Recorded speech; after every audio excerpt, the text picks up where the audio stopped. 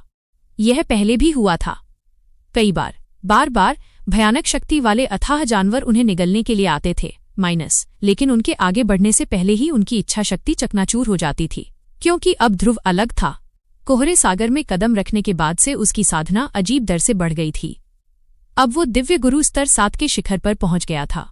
उसकी काबिलियत एक ही एबिसल डस्ट को काबू करने की, और इसके साथ ही माइनस एबिसल डस्ट को काबू करने की उसकी काबिलियत एक नए स्तर पर पहुंच गई थी।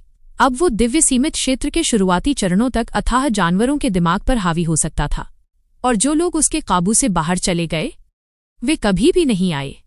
क्लीन भगवान के कारण जो भी जानवर उसकी दहलीज के पार आता उसे तुरंत नष्ट कर दिया जाता तथा हमला करने से पहले ही वह नष्ट हो जाता। जिया चुपचाप खड़ी रही और उस नज़ारे को फिर से देखती रही।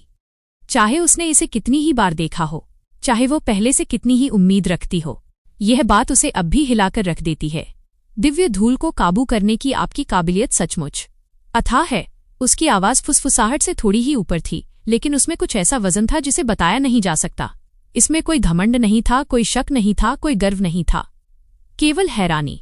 यहाँ तक कि उसके जैसे शांत और बुद्धिमान इंसान के लिए भी जो कुछ वो देख रही थी उसके दायरे को पूरी तरह से समझ पाना नामुमकिन था। एक ऐसी शक्ति जिसका अस्तित्व नहीं होना चाहिए, एक ऐसी शक्ति जिसे अबिसाल सम्राट भी काबू नहीं कर सकता था। और फिर भी माइनस ध्रुव ने इसे इस्तेमाल किया जैसे ये उसका जन्मसिद्ध अधिकार हो। हालांकि वो एबिसल डस्ट को काबू कर सकती थी, लेकिन उसकी काबिलियत सीमित थी, माइनस बमुश्किल एक उंगली के बराबर, जो एक छोटे से कमरे के आकार की जगह में धूल को काबू करने के लिए काफी थी। फिर भी ध्रुव वो पूरे भूदृश्य को काबू कर सकता था। वो अथाह धूल को पूरी दुनिया को अपनी इच्छा के अनुसार मोड़ सकता था। शुद्ध भूमि से उनके अपहरण को आधा साल बीत चुका था। उस समय में ध्रुव की साधना बहुत बढ़ गई थी। कुछ समय पहले ही उसने दिव्य गुरु के 7वें स्तर को पार किया था और अब माइनस वो पहले से ही 8वें में कदम रखने के कगार पर था। उसकी तरक्की राक्षसी से कम नहीं थी। इस स्थान पर माइनस अंतहीन कोहरे के सागर में माइनस उसकी बढ़ोतरी की कोई सीमा नहीं थी, क्योंकि वो कर सकता था जो कोई और नहीं कर सकता था। वो अथाह धूल को शुद्ध गहन ऊर्जा में बदल सकता था तथा उसे सीधे सोखकर अपनी साधना को आगे बढ़ा सकता था। दूसरों के लिए यह स्थान जंग और मौत का कब्रिस्तान था, उसके लिए ये असीम शक्ति का स्वर्ग था। जैसे ही एक और अथाह जानवर उसके सामने घुटने टेक कर बैठा, उसके जबरदस्त काबू से दबकर ध्रुव ने आराम से अपना हाथ बढ़ाया। बिना किसी विरोध के उस जानवर ने अपना केंद्र खोला, जिससे उसके अंदर गहराई में दबा हुआ एक अथाह पत्थर सामने आया। इसमें दिव्य रियोडाइटन का जेड भी है। यहाँ अपनी कलाई के एक झटके से ध्रुव ने जेड को वापस ले लिया और जिया को सौंपने से पहले उसका थोड़ी देर निरीक्षण किया। उसने इसे शांत भाव से ले लिया। धन्यवाद। उसकी आवाज शांत थी, फिर भी उसके नीचे एक भावना छिपी थी। उनके विचारों की गहराई को बताने के लिए एक धन्यवाद काफी नहीं था, क्योंकि पिछले 6 महीनों में उसने ऐसी चीजें देखी थीं जो किसी भी तर्क से परे थीं। उसने बहुत सी नामुमकिन चीजें देखी थीं। उसने ध्रुव को उन सभी चीजों को बदलते हुए देखा था जिन्हें अथाह दुनिया अटल मानती थी। दोबारा और फिर उसके सामने खड़े आदमी ने न केवल अपनी यादें दिखाईं, जिससे सभी छिपी हुई शक्तियों का उसे पता चला, बल्कि उसने अपनी सभी छिपी हुई शक्तियों का दावा भी किया, खुलासा किया। एबिसल डस्ट को काबू करने में माहिर के रूप में, अपनी साधना को आगे बढ़ाने के लिए गहन ऊर्जा में अथाह धूल को सोखने वाले और जानवरों के शरीर के आर पार देखने की काबिलियत थी, जिससे वो तुरंत पहचान लेता था कि उनमें से किसमें दिव्य पत्थर हैं। हर बार ध्रुव ने अपने बारे में उसे और अधिक बताया। हर बार वो अपनी यादें साझा करते थे, माइनस उसके भीतर कुछ हलचल मच गई। उसके अतीत के कुछ टुकड़े, माइनस जो यादें लंबे समय से दफन थीं, माइनस धीरे धीरे सतह पर आ गईं। जो सतह पर आए वे लहरदार पानी पर प्रतिबिंब थे। वो साफ होते हुए भी वे लहरदार पानी में झिझकती थीं। आखिरकार उसने मान लिया, वो जिया थी, वो उसकी पत्नी थी।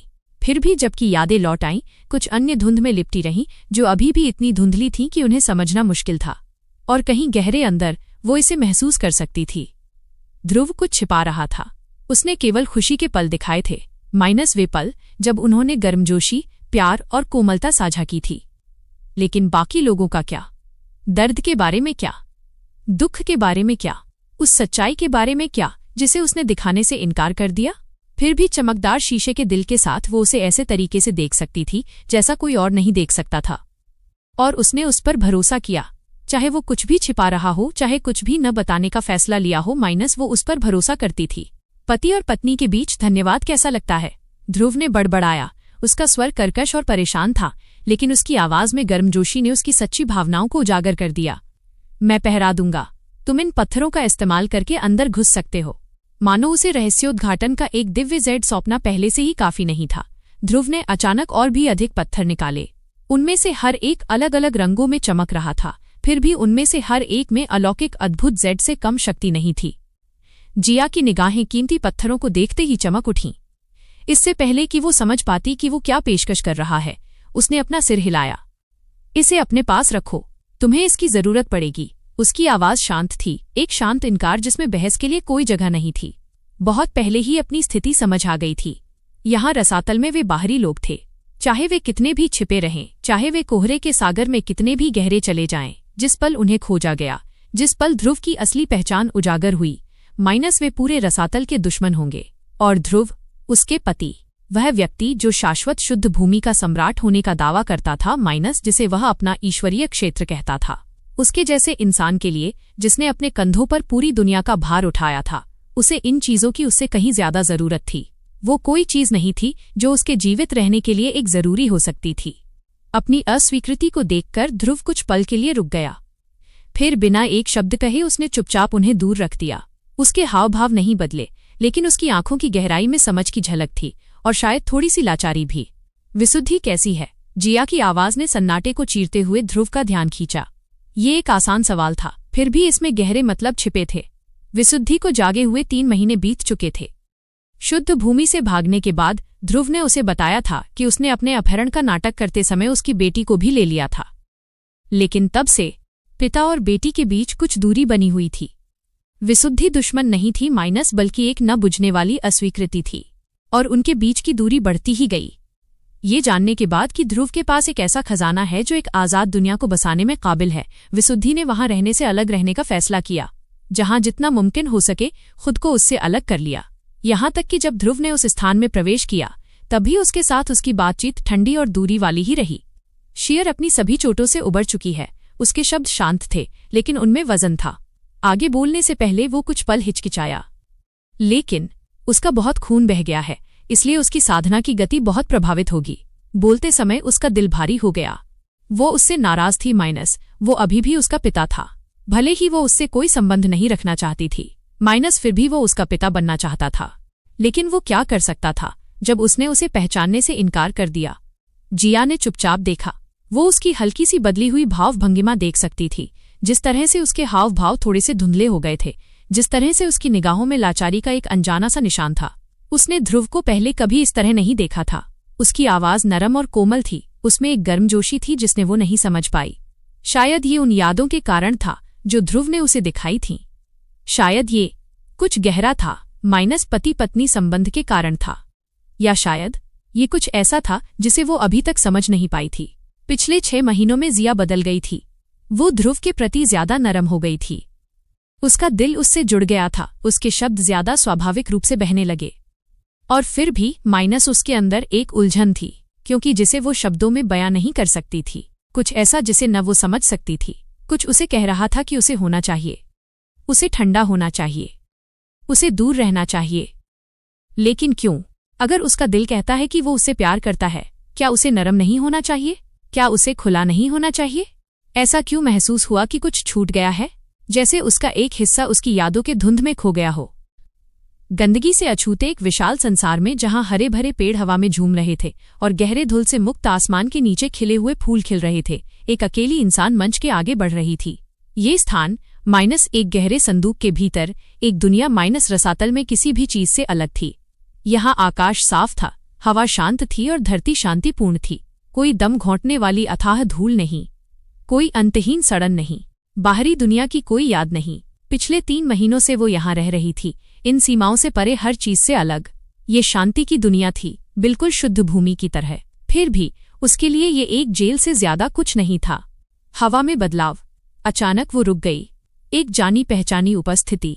उसकी निगाहें धीरे धीरे ऊपर उठीं, आंखें ठंडी और भावहीन थीं। जैसे ही उसने दूर आकाश की ओर देखा, बिना देखे भी वो जानती थी उसके पिता यहाँ थे। एक पल के लिए उसकी आंखों में कुछ झिलमिलाहट सी दौड़ गई, लेकिन उतनी ही जल्दी वो गायब हो गया। बिना कुछ कहे वो मुड़ गई, और तब वो चुपचाप दूसरी दिशा में चली गई। अपनी बेटी की हरकतें देखकर ध्रुव चुप रहा। उसने उसे पुकारा नहीं, उसने उस पर अपनी मौजूदगी थोपी नहीं, लेकिन जिया के कोमल धक्के से उसने एक गहरी सांस ली और उसकी ओर दुनिया में चलना शुरू कर दिया। पिता और बेटी शांत दुनिया में चले गए। वो बिना किसी दिशा के आगे बढ़ रही थी, मानो वो बस भटक रही हो। उसके मन में कोई मंजिल नहीं थी, और एक चुपचाप उनका पीछा कर रहा था, दूरी बनाए हुए, उनके बीच की नाजुक सीमा को लांघने को तैयार नहीं था। कोई भी नहीं बोला, दोनों में से किसी ने भी संपर्क नहीं किया। फिर भी उनकी मौजूदगी बनी रही, एक शांत लेकिन स्थायी छाया के रूप में। दूर से जिया ने सब कुछ घटित होते देखा। उसने दोनों आकृतियों को देखा, माइनस इतने करीब, फिर भी बहुत ज्यादा दूर। उसके होठों से एक शांत आह निकली। उसने कुछ नहीं कहा, हिम्मत बंधाने वाले कोई शब्द नहीं कहे। कुछ घाव केवल शब्दों से नहीं भर सकते। ये सोचते हुए वो घास पर बैठ गई, अपनी आंखें बंद कर लीं, और जैसे ही हल्की हवा उसके पास से गुजरी, उसने अपने मन को ध्यान में डूबने दिया। पिताजी, क्या आपकी चोटें पूरी तरह ठीक हो गई हैं? विशाल पैतृक ड्रैगन पर्वत श्रृंखला में पीटर कील की गहरी आवाज हवा में गूंज रही थी। उसका चेहरा अपने पिता की ओर देख रहा था। स्वप्न देवता के खिलाफ उसके पिता की लड़ाई को लगभग 1 साल हो चुका था, माइनस एक ऐसी लड़ाई जिसने गहरे घाव छोड़ दिए थे। बाहर से ड्रैगन लॉर्ड सुरक्षित दिखाई दे रहा था। उसकी विशाल मौजूदगी बदली नहीं थी, उसकी आभा पहले की तरह ही विशाल और असीम थी। लेकिन पीटर कील को सच्चाई पता थी। स्वप्न देवता एक आत्मा नाशक था। उसकी आत्मा पर हुए हमले विनाशकारी थे, और उनका असर शारीरिक घावों से ज्यादा गहरा था।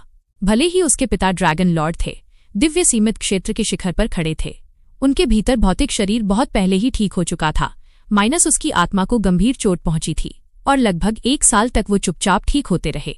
ड्रैगन लॉर्ड ने अपने बेटे की ओर नजर मिलाई। उसकी सुनहरी जैसी आंखों में कुछ झिलमिलाहट सी हुई, लेकिन उसकी आवाज स्थिर रही। मैं लगभग पूरी तरह से ठीक हो गया हूं बेटा।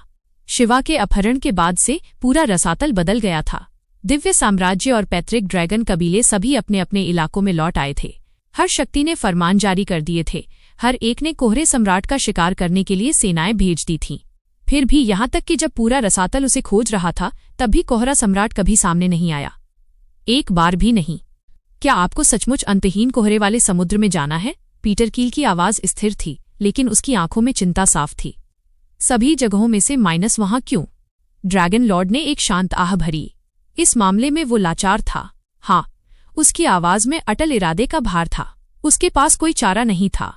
ड्रैगन कबीले और शिवा के बीच संबंध पहले से ही तनावपूर्ण थे। यदि उसने कुछ नहीं किया तो दिव्य राजाओं और ड्रैगन कबीले के बीच नाजुक संबंध और भी खराब हो जाएंगे। लेकिन उससे भी ज्यादा वहां कुछ और भी था। उसकी आत्मा के अंदर एक गहरी पुकार, एक ऐसी ताकत जिसे वो नजरअंदाज नहीं कर सकता था। दास मुहर माइनस, जिसने उसे उसके स्वामी से बांधा था, माइनस उस पर चिल्ला रही थी, उसे ढूंढने के लिए कह रही थी। चूंकि दास की मुहर अभी भी उसकी आत्मा के अंदर थी, इसलिए केवल एक ही पक्का सच था, माइनस शिवा अभी भी जीवित था। यदि उसका स्वामी मर गया होता तो मुहर गायब हो गई होती, लेकिन ऐसा नहीं हुआ और उसके दास के रूप में ड्रैगन लॉर्ड के पास कोई चारा नहीं था। उसे अपने स्वामी को ढूंढना था। उसने अपना फैसला पहले ही कर लिया था। वो ड्रैगन कबीले के सभी बुजुर्गों को इकट्ठा करेगा और उन्हें कोहरे सागर में ले जाएगा। उसे यकीन नहीं था कि वह कभी कोहरा सम्राट को ढूंढ पाएगा या नहीं। उन्हें ये भी यकीन नहीं था कि ये यात्रा कहीं ले जाएगी या नहीं। लेकिन एक बात तो पक्की थी, वो अब गुलाम मोहर के खिंचाव का विरोध नहीं कर सकता था। मुझे अपने साथ चलने दो पिताजी, पीटर कील ने मजबूती से कहा। उसकी सुनहरी ड्रैगन जैसी आंखें पक्के इरादे से भरी हुई अपने पिता को देखा, लेकिन ड्रैगन लॉर्ड ने अपना सिर हिलाया। कोहरा सागर की गहराई उसके लिए सही जगह नहीं थी। ये सिर्फ ताकत की बात नहीं थी, ये सिर्फ अनुभव की बात नहीं थी। यह कहानी में छुपे अज्ञात डर के बारे में थी। यहाँ तक कि दिव्य सीमित क्षेत्र के सबसे शक्तिशाली प्राणी भी उस रसातल में बहुत गहराई तक जाने से डरते थे। पीटर कील तैयार नहीं था। यहीं रहो, उनके पिता की आवाज आखिरी थी। उनका फैसला अटल था और इसलिए पीटर कील केवल देख सकता था कि कैसे ड्रैगन लॉर्ड और ड्रैगन कबीले के बुजुर्ग आसमान में उड़ गए। उनकी आकृतियां दूर तक गायब हो गईं। ड्रैगन चले गए हैं पिताजी, मिराज की आवाज स्थिर थी, फिर भी उसके नीचे भावना की एक लहर छिपी थी। स्वप्न देवता के सामने खड़े होकर उन्होंने अपनी रिपोर्ट दी। चूंकि वे अंतहीन कोहरे में जाने के लिए इतने बेचैन हैं, तो इसका कारण भाई शिवा की ड्रैगन लॉर्ड पर दास मुहर ही होगी। उसका कभी सुंदर चेहरा अब दागों से भरा हुआ था, जो उसके द्वारा सही गई सभी तकलीफों का एक कड़वा सबूत था। उसकी साधना गिर गई थी, माइनस दिव्य विलुप्ति के चौथे स्तर से तीसरे स्तर पर। उसकी सफलता की कीमत, उसकी कमजोरी की कीमत, उसके शरीर पर अनगिनत घावों के निशान थे। उसकी मौजूदगी ही उस दर्दनाक सही गई पीड़ा को दिखा रही थी। और फिर भी उसकी आंखों की रोशनी अभी भी कम नहीं हुई थी। उसका संकल्प अटल रहा, यहाँ तक कि घावों के बाद भी। अपने बेटे की बातें सुनते ही स्वप्न देवता की निगाहें गहरी हो गईं। जिस पल उसने शिवा को खोया था, उसे पता था कि यह दिन आएगा, और अब माइनस ये यहाँ था। तो फिर हम भी चलते हैं। उसकी आवाज तीखी और हुक्म देने वाली थी। जितनी जल्दी हो सके जाने की तैयारी करो। हाँ, दिव्य रीजेंट। इकट्ठा हुए बुजुर्गों ने एक आवाज में जवाब दिया। उनकी आवाज पक्के इरादे से भरी हुई थी। फिर भी जब वे हुक्म मानने और जाने के लिए मुड़े, तो उनके ऊपर एक गंभीर माहौल छा गया। उनके हाव भाव में न केवल कर्तव्य बल्कि दुख भी झलक रहा था। जब वे स्वप्न देवता के आदेशों को पूरा करने के लिए आगे बढ़े, तो पिछले साल का दर्द उन सभी पर भारी पड़ रहा था। जब कमरा खाली हो गया और केवल पिता और बेटा ही बचे, तो स्वप्न देवता धीरे धीरे आगे बढ़ा। सच्चे ईश्वर की दिव्य शक्ति गायब हो गई।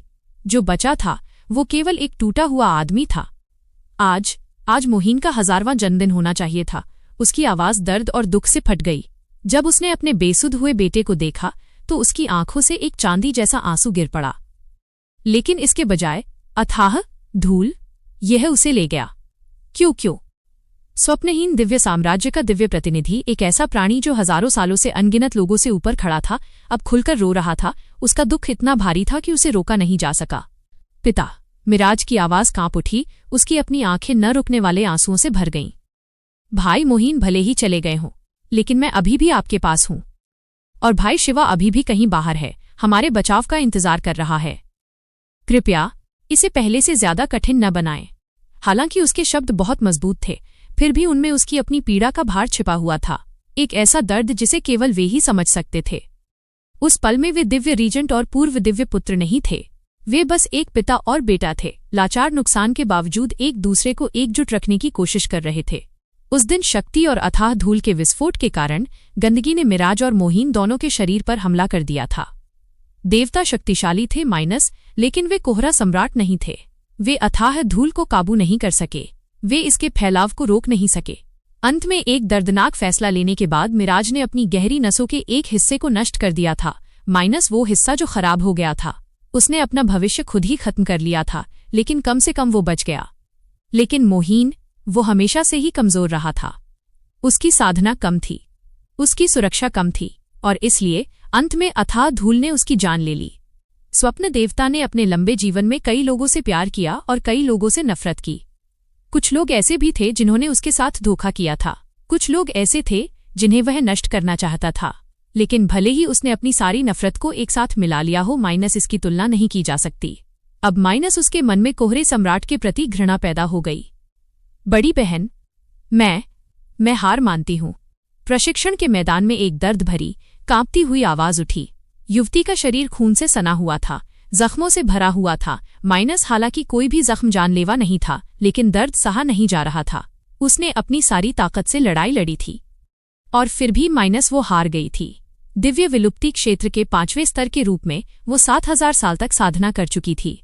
उसकी प्रतिभा को माना गया, उसकी प्रतिभा का सम्मान किया गया, लेकिन आज वो अपनी बड़ी बहन से हार गई थी।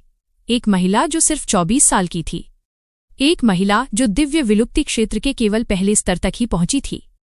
यह समझ से परे था, ये समझ से परे था। हवा में सन्नाटा छा गया। बगल में स्वर्ग भंजक दिव्य साम्राज्य के अलग अलग राजकुमार और राजकुमारियां अकड़कर खड़े थे। उनके चेहरों पर यकीन नहीं हो रहा था। जब उन्होंने अपने सामने का नजारा देखा तो उनकी पीठ ठंडी पड़ने लगी। जो कुछ उन्होंने अभी देखा वो मुमकिन नहीं था। बस बहुत हो गया भूमि, सर्वा की आवाज ने आखिरकार सन्नाटा तोड़ा और अपनी भतीजी को पुकारा। हाँ आंटी। भूमि की अभिव्यक्ति शांत रही, मानो लड़ाई का उसके लिए कोई मतलब ही नहीं था। धीरे धीरे वो अपनी गिरी हुई छोटी बहन की ओर बढ़ी और अपना हाथ बढ़ाया। बिना किसी हिचकिचाहट के उसने उसे ऊपर खींच लिया। ड्रीम केवर से एक खबर है, विद्वान की आवाज अचानक गूंजी और भूमि की आंखें चमक उठीं। फूलों के विशाल मैदान के बीच, जहां हर रंग की खिली हुई पंखुड़ियां हवा में धीरे धीरे झूम रही थीं, एक अकेली इंसान शांत सोच में लेटी हुई थी। उसने स्वच्छ साफ हवा में सांस ली और उसकी पवित्रता को अपने ऊपर महसूस किया। कभी कभी वो पास की क्रिस्टल जैसी साफ झील की ओर चली जाती, उसके शांत पानी में दिलचस्पी और भी ज्यादा उसका प्रतिबिंब सतह पर लहराता है। दूसरे समय में वो बाग में घूमती रहती, पेड़ों से ताजे फल तोड़ती, उस मिठास का स्वाद लेती जो इस अकेली दुनिया में लगभग बेमतलब लगती थी। ये शांतिपूर्ण था, बहुत शांतिपूर्ण। उसके ऊपर दूर आकाश में ध्रुव खड़ा था। उसकी बाहें बंधी थीं, उसकी निगाहें शांत थीं, क्योंकि वो नीचे की आकृति को देख रहा था। और आखिरकार एक लंबे समय के बाद वो बोला, बस विशुद्धि। उसकी आवाज दृढ़ और अविचल थी। तुम मेरी बाधा को तोड़ नहीं पाओगी। ये कहते हुए उसकी नजर आसमान में एक खास जगह की ओर मुड़ गई। कुछ ही पल बाद एक दूसरी आकृति सामने आई। वो वही महिला थी जो नीचे खड़ी थी, और फिर भी वो नहीं थी। जब वो आसमान में ऊपर दिखाई दे रही थी, तब भी नीचे उसका स्वरूप उसी पैटर्न का पालन करते हुए आगे बढ़ रहा था जो उसने तय किया था। वो फूलों के खेतों में भटकती रही। उसने झील में अपना प्रतिबिंब देखा। उसने पेड़ों से फल तोड़े और खाए। भ्रम नहीं, उसके अस्तित्व का एक प्रक्षेपण। मुझे बाहर निकालो। पहले तो उसकी आवाज धीमी थी, लेकिन उसकी आंखें, उसके हाव भाव ये कड़वाहट से भरा था। मुझे बाहर निकालो। विशुद्धि ने आखिरकार वह बात कह दी जो वह इतने समय से छिपा रही थी। आधा साल इस जगह में, इस रुकावट के अंदर, ध्रुव द्वारा बनाई गई इस दुनिया में फंसे हुए आधा साल हो गया था। वो इससे नफरत करती थी, वो जाना चाहती थी, उसे जाना जरूरी था, उसे कुछ करना था। अपनी माँ को जिंदा करने के लिए जिस आखिरी टुकड़े की उसे जरूरत थी वो बाहर थी, और फिर वो यहाँ फंस गई थी, बंद, उस आदमी द्वारा सुरक्षित जिसके साथ वो कोई भी संबंध नहीं रखना चाहती थी। उसे इस पिता की जरूरत नहीं थी, उसे उसकी सुरक्षा की जरूरत नहीं थी, वो उसे नहीं चाहती थी। उसने जवाब दिए बिना ध्रुव धीरे धीरे नीचे उतरा। उसकी आकृति विशुद्धि के प्रक्षेपण के बगल में दिखाई दी। अपने हाथ की एक ही लहर से विशुद्धि के पास स्वर्णिम चमक लौटते ही भ्रम टूट गया। फिर उन्होंने चुपचाप असली विशुद्धि को, जो अभी भी आकाश में मंडरा रहा था, नीचे आने का इशारा किया। वो गुस्से से बोली, उसके होंठ हताशा में फड़क रहे थे। वो नजरअंदाज करना चाहती थी, विरोध करना चाहती थी, हालांकि वो तकनीकी रूप से उससे छोटा था, तथा एक बच्चे ने केवल नीचे उतरा और अपने पिता के बगल में उतरी।